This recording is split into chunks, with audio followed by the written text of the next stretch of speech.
सरोकार। नमस्कार, मैं वर्षना, आप देख रहे हैं प्राइम टीवी। वक्त हो गया है प्राइम उत्तराखंड का। बद्रीनाथ धाम के आस्था पथ पर बद्रीनाथ राष्ट्रीय राजमार्ग पर नंदप्रयाग के समीप पार्थाडीह भूस्खलन क्षेत्र दूसरा सिरोह बगड़ बनता जा रहा है। यहाँ 40 मीटर हिस्से में चीड़ के पेड़ों के साथ पहाड़ी दरक रही है, जिससे बार बार हाईवे बाधित हो रहा है। यहाँ 25 साल बाद भूस्खलन फिर से सक्रिय हो गया है। बता दें कि बद्रीनाथ धाम और हेमकुंड साहिब की तीर्थ यात्रा पर जा रहे श्रद्धालुओं को नंदप्रयाग में पहुंचते ही परेशानियों का सामना करना पड़ रहा है। नंदप्रयाग बाजार से मात्र 500 मीटर की दूरी पर स्थित पार्थाडीह भूस्खलन क्षेत्र चीड़ के पेड़ों से आच्छादित है। बताते हैं कि वर्ष 1999 में पार्थाडीह की पहाड़ी के निचले हिस्से से भूस्खलन शुरू हुआ था। यहाँ कच्चे पहाड़ हैं, चट्टानें कम है, जिससे मिट्टी थोड़ी बारिश होने पर भी खिसक रही है। इस मिट्टी में रेत की मात्रा अधिक होने से ये हाईवे की ओर खिसक रही है। वहीं आपको बता दें कि वर्ष 2013 तक पार्थाडीह में भूस्खलन यातायात के लिए बाधक बन रहा है। केदारनाथ आपदा के बाद बीआरओ की ओर से पहाड़ी से छेड़छाड़ किए बिना यहां सुरक्षा दीवार का निर्माण किया, जिससे भूस्खलन थम गया, लेकिन वो फिर से अब शुरू हो गया है। वहीं देश में मानसूनी बारिश झमाझम हो रही है। बुधवार को राष्ट्रीय राजधानी दिल्ली समेत एनसीआर, उत्तर प्रदेश, बिहार, मध्य प्रदेश, हिमाचल, उत्तराखंड में जमकर बारिश हुई। लगातार हो रही बरसात ने मौसम को तो ठंडा कर दिया है। दिल्ली में आज सुबह से ही रिमझिम बारिश हो रही है। ऐसा ही हाल एनसीआर के नोएडा, गाजियाबाद, गुरुग्राम और फरीदाबाद का है। पूरे दिल्ली एनसीआर पर घने बादलों में डेरा डला हुआ है। मौसम विभाग ने अभी बारिश का सिलसिला बने रहने का अलर्ट जारी किया है।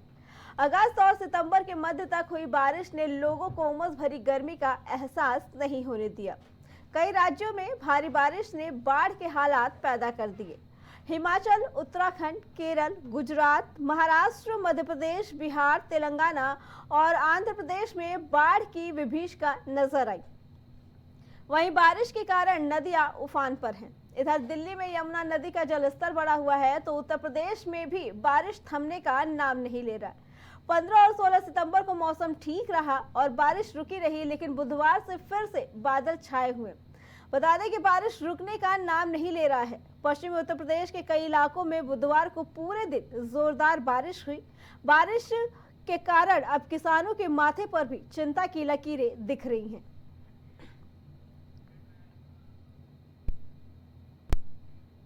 अखिलेश यादव सावन के अंधे जैसे हैं। उन्हें हकीकत दिख नहीं रही या वो सच देखना नहीं चाहते, इसलिए वो कुछ भी कह रहे हैं। अखिलेश यादव के एसटीएफ को स्पेशल ठाकुर फोर्स कहने के बयान पर उत्तराखंड के पूर्व सीएम त्रिवेंद्र सिंह रावत ने पलटवार किया। मंगलवार को त्रिवेंद्र सिंह रावत मेरठ पहुंचे। त्रिवेंद्र सिंह रावत ने कहा कि सुप्रीम कोर्ट ने यूपी में बुलडोजर एक्शन बैन किया, वो न्यायालय का अपना निर्णय है, लेकिन यूपी में बुलडोजर माफिया और गुंडों के अवैध घरों पर चला रहा है, जो बिल्कुल सही है।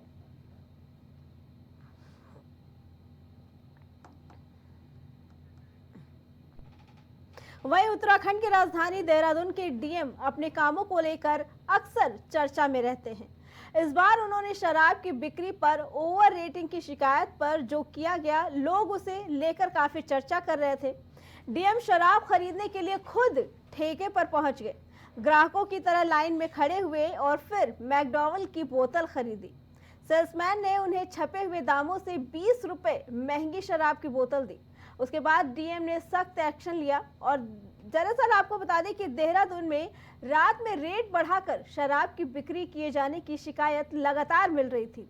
डीएम सविन बंसल को इसकी जानकारी मिली तो उन्होंने खुद इसकी पड़ताल की। उन्होंने रात में प्राइवेट गाड़ी निकाली और अकेले ही शराब के लिए ठेकों की जांच करने पहुंच गए। इस बीच उन्होंने एक शराब के ठेके पर ओवर रेटिंग की शिकायत सही पाई। डीएम ने सख्त कार्रवाई करते हुए उसका 50,000 रुपए का चालान भी काट दिया। उन्होंने दुकान के सेल्समैन से मैकडॉवेल की बोतल खरीदी। उसने डीएम को बोतल दी और दाम के बदले 680 रुपए लिए, जबकि बोतल पर एमआरपी 660 रुपए छपी थी। सेल्समैन ने डीएम से 20 रुपए अधिक लिए, जिसके बाद डीएम ने अब उस पर कार्रवाई की।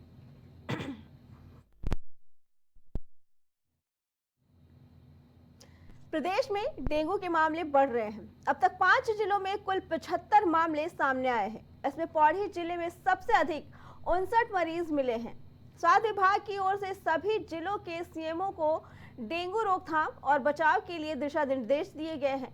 स्वास्थ्य महानिदेशालय स्तर पर डेंगू मामलों की जांच निगरानी की जा रही है। वहीं आगामी नवंबर और दिसंबर तक डेंगू संक्रमण के फैलने की आशंका भी जताई जा रही है।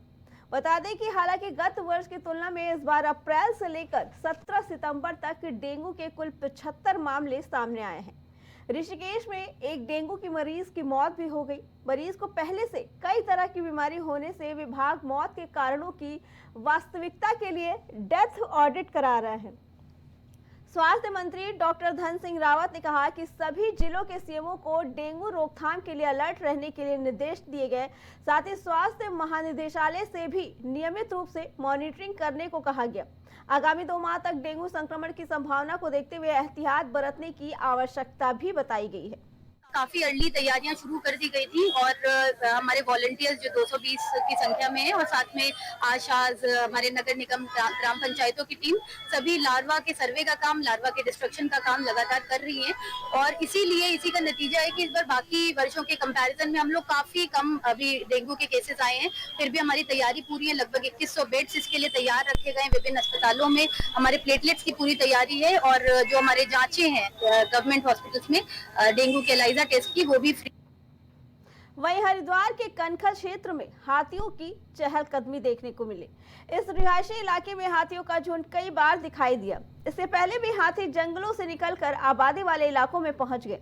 हालांकि हाथियों ने किसी को कुछ नुकसान नहीं पहुंचाया और वो धीरे धीरे आबादी वाले इलाकों से निकलकर जंगल की ओर चले गए। स्थानीय लोगों ने हाथियों की चहलकदमी का ये वीडियो मोबाइल में कैद कर लिया, जो अब सोशल मीडिया पर खूब वायरल हो रहा है। स्थानीय निवासियों ने बताया कि ये झुंड जंगल से भटककर रिहायशी इलाकों में आ गया।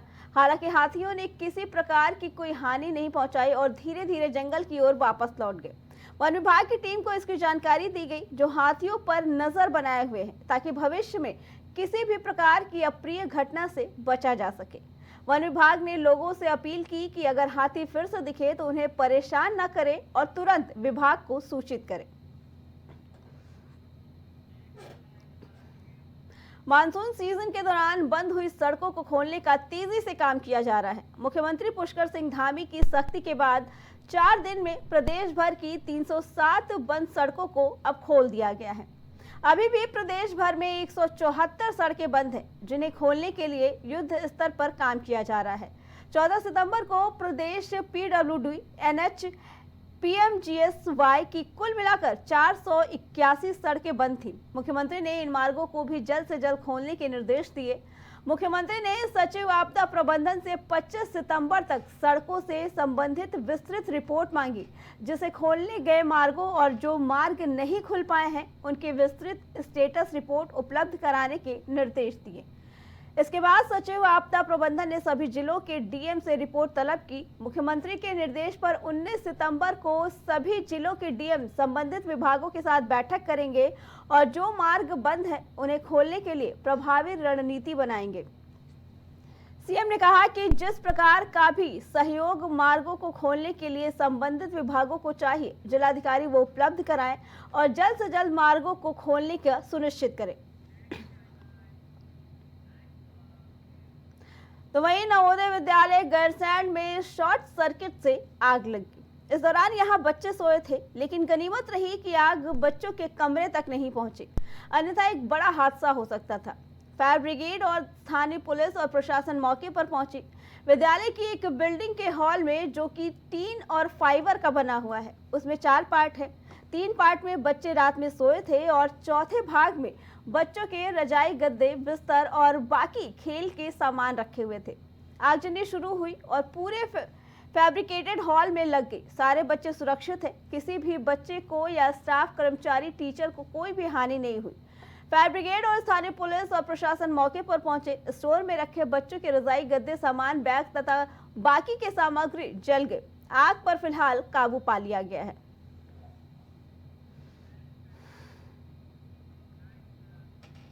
श्री बालाजी ज्वेलर्स शोरूम में करोड़ों की डकैती डालने के मामले में फरार चल रहे चौथे आरोपी को पुलिस ने हरियाणा के यमुनानगर से गिरफ्तार कर लिया है।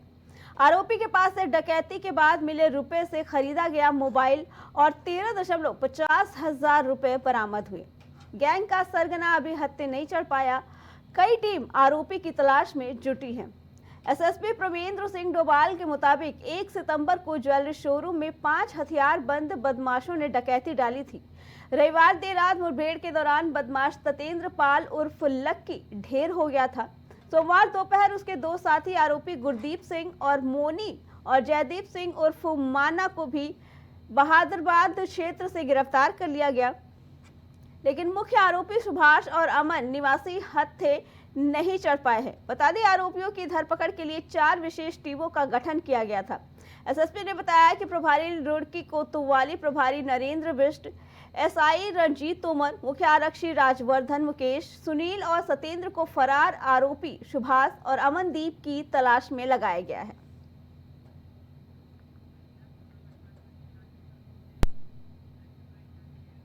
प्राइम उत्तराखंड में फिलहाल इतना ही। बाकी खबरों के लिए देखते रहे प्राइम टीवी।